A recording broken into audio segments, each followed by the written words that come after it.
Clock Patience is a fun variation of solitaire, where the goal of the game is to turn over all of the cards and sort them into their corresponding ranks.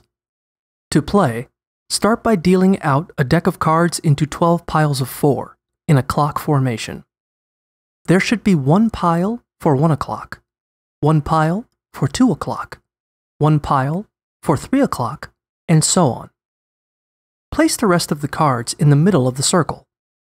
Then, flip the top card on the middle pile face up and play it at the bottom of its corresponding pile. For example, a 9 should be played at the bottom of the 9 o'clock pile. Aces are played in the 1 o'clock pile, jacks in the 11 o'clock pile, queens in the 12 o'clock pile, and kings in the middle pile.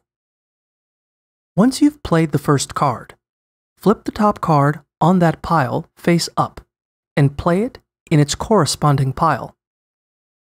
Continue playing cards like this until you've flipped all of the cards on the table face up and sorted them into their corresponding piles to win the game. If you're unable to turn over and sort all of the cards, the game is over.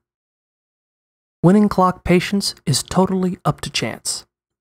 If you don't win one round, shuffle the cards and deal another round to see if you win the next game.